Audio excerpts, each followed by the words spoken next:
ครูโยอยากเล่าหนังสือเรื่องความสุขของกะทิประพันธ์โดยงามพันธ์เวชชาชีวะณบ้านชายทะเลตอนที่13แมงกะพรุนฟ้าผืนกว้างวันนี้ไม่มีเมฆให้เห็นมองดูเหมือนผ้าสีฟ้าสดผืนใหญ่ผืนเดียวกะทินอนหงายลอยคออยู่ในทะเลที่เรียบราวแผ่นกระจกดวงอาทิตย์สีส้มเพิ่งโผล่พ้นขอบฟ้าอากาศจึงยังเย็นรื่น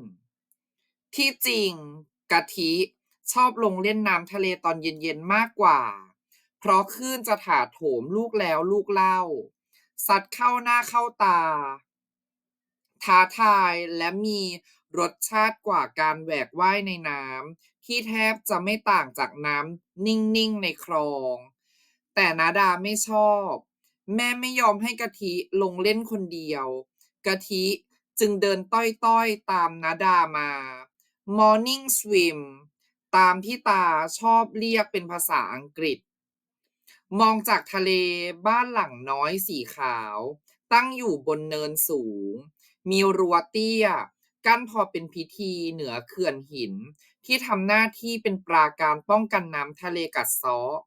ผนังฉาบปูนสีขาวจัดแบบนี้เหมือนบ้านแถบริมทะเลที่กรีดกะทิไม่เคยเห็นแต่ได้ยินลุงตองพูดบนระเบียงมีม้านั่งยาวที่แขวนไว้เหมือนชิงช้า เบาะสีเหลืองมะนาวช่วยเพิ่มความสบายและความสดใสไม่เคยมีบรรยากาศห่อเหี่ยวหดหู่ในบ้านหลังนี้ไม่เชื่อก็ต้องเชื่อน้ำสูงถึงเอวของนาดาพอดีนาดายังไม่ยอมว่ายน้ำจริงๆได้แต่เดินลุยน้ำเล่นนาดาบอกว่าต้องดูให้แน่ใจก่อนว่าไม่มีแมงกระพรุนกะทิชอบแมงกะพรุน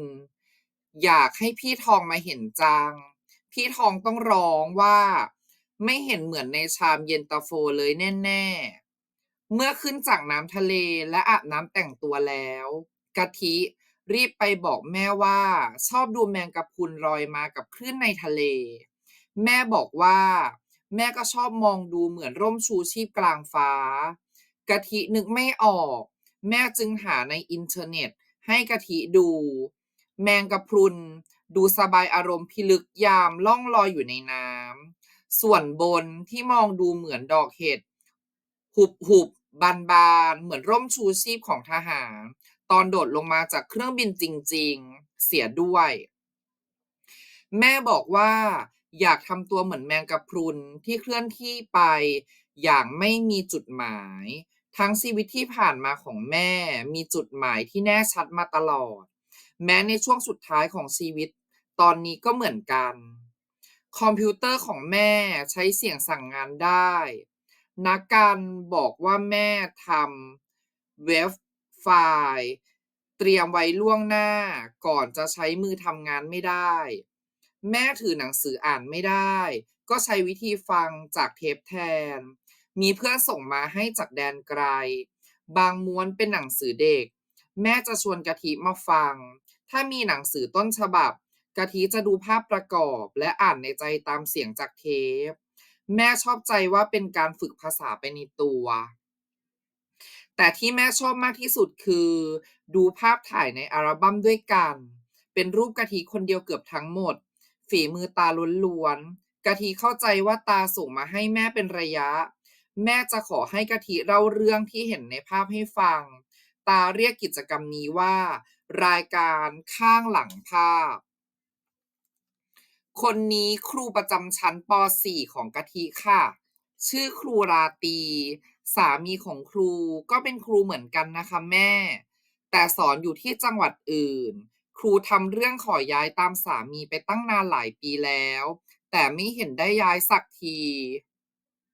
รุ่นพี่ชอบพูดว่าครูอารมณ์เสียเพราะกลัวสามีไปมีผู้หญิงใหม่กะทิว่าครูยิ้มสวยแต่ไม่ค่อยยิ้ม บางคนบอกว่าโชคดีที่ครูไม่มีลูก บางคนบอกว่าถ้ามีลูกครูจะได้ไม่เหงาน่าแปลกนะคะ ที่ตอนปิดเทอมกะทิก็ยังเห็นครูมาโรงเรียนไม่เห็นไปหาสามีแล้วก็ไม่เคยมีใครเห็นสามีของครูด้วยค่ะกะทิเล่าเจ้ยเจ้าไปเรื่อยๆบางทีแม่ก็จะขัดการบรรยายและตั้งคำถามอย่างเช่นทำไมเพื่อนของกะทิคนนี้ยิ้มแปลกๆอ๋อพิลาวันหกล้มค่ะแม่ ตกบันไดลื่นลงมาขากรรไกรหักต้องใส่อะไรไม่รู้ไว้ในปากน้ำลายไหลตลอดเวลาเลยเพื่อนๆชอบเรียกว่ายายไม่ยอมเล่นด้วยกะทิเลยชวนพิราวันมานั่งอ่านหนังสือสนุกๆจะชวนคุยก็ไม่ได้หรอกค่ะเพราะพูดไม่ค่อยถนัด ตอนเก็บอัลบัมใส่ลิ้นชักกะทิเห็นกล่องใบหนึ่งซุกอยู่ข้างใต้กะทิเปิดดูข้างในมีอัลบัมใส่ภาพที่กะทิไม่เคยเปิดดูมาก่อนกะทิหยิบมายื่นให้แม่และชวนดูรูปข้างในแม่ลังเลเล็กน้อยกะทิเข้าใจว่าแม่คงจะเหนื่อยแล้วแต่แม่บุยใบ้ให้กะทิขึ้นมานั่งบนเตียงและวางอัลบัมลงบนตักภาพแรกเป็นภาพเด็กทารก ในอ้อมแขนของแม่ลายมือตัวโตเขียนไว้ณกมล